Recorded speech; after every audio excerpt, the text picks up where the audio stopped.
Today we're going to look at the image editor for Makecode Arcade. Let's start by going over what tools we're going to find, and then we will create our own image. The first thing we're going to look at is, here's your pencil, so you have the ability to just draw how you would like. This is where you decide what the pencil size is going to be. Right now you can see the smallest size is selected. Then we have our eraser and our rectangle tool and our fill bucket. Next, we have a circle tool and a line tool. The following one is the marquee. And as you can see what it says, this is where you can select an area of your drawing to move, resize, copy, or paste. The next one is to pan. When you have the hand selected, you can move your canvas around so that you can zoom in and out of specific areas to be more precise with your drawing. Underneath that are your shortcut colors. And then you have your 16 color palette. Those are the only colors you have. Next is your canvas size.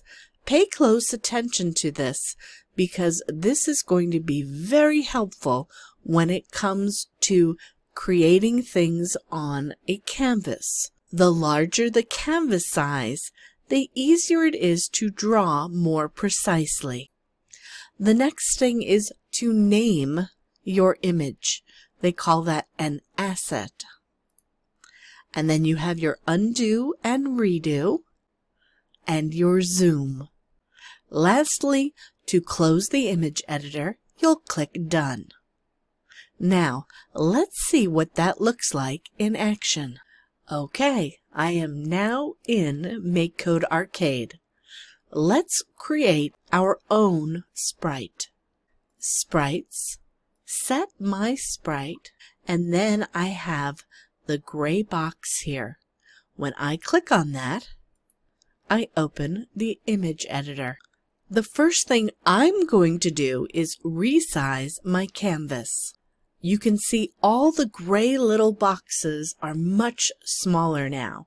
That means that the image that I create will take up more space in the simulator. Let's use some of our tools. Create a face. If you notice, the circle starts from the center and moves out. My fill bucket. And then on the side, I'm going to create some eyes.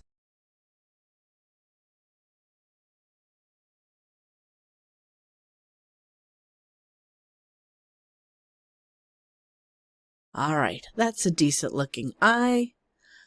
I'm going to use the marquee tool so that I can Control-C, copy, Control-V, paste. Now I can move the eye where I would like it.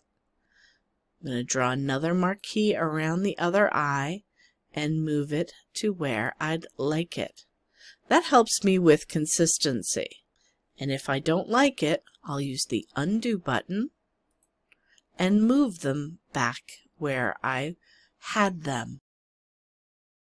Okay. Now let's draw a nose. For that, I'm just going to use, I want the black color. I'm going to make a couple of dots. And then I'm going to get fancy again to make a mouth. Well, a mouth is really a half circle and two more half circles. So let's be creative in how I draw this. I'm going to take the circle, I will make it pink, fill it, and then I'm going to zoom in, use my pan tool to put it right in front of me, and then I'm going to use the eraser. I want just this bottom piece right here. Make the eraser a little larger. And I'm going to get rid of the center pieces. Now I'm going to go back to my marquee tool And I'm going to move that right here. Make my eraser small again. I'm going to put one here and here. And I'm going to fill in the center with black. Back to my marquee tool. Zoom out. Move my mouth where I think it should go. Get my pan tool so I can move my canvas back up. Zoom back in. Looks like my mouth is a little crooked. Here's what happens when I use the marquee tool now though. Notice it takes away the color from underneath. I'm not going to stress over that. I'm just going to refill it. Use the marquee tool again. And I'm going to replace the mouth where I think, well, it's not going to be perfect. Probably change the nose a little so that it's a little more symmetrical, because I think that that's where my issue is. And now I can go back. Use my pencil tool. Meh. Better, not great. As you can see, sometimes I'm a bit of a perfectionist. There we go. That is more even. Last but not least, I'm going to add some hair. I'm going to use my pencil tool. I'm going to just kind of make a little bit of a mess, I guess you can call it. Ta-ta. I'm also unclicking very often because if I make a mistake, I can hit undo and it doesn't take everything away. Okay? So make sure, if you know you're going to make mistakes, like I know I do, just lift your finger off the mouse while you're drawing. See, that looks silly. And then it'll only take a little bit of it away. All right. That looks sufficient. And I can always come back and add more features to it later. For now, I'm going to click Done. And you'll see that my image is going to show up right in the center of the simulator. So that is how you use the image editor in Makecode Arcade to create your own images.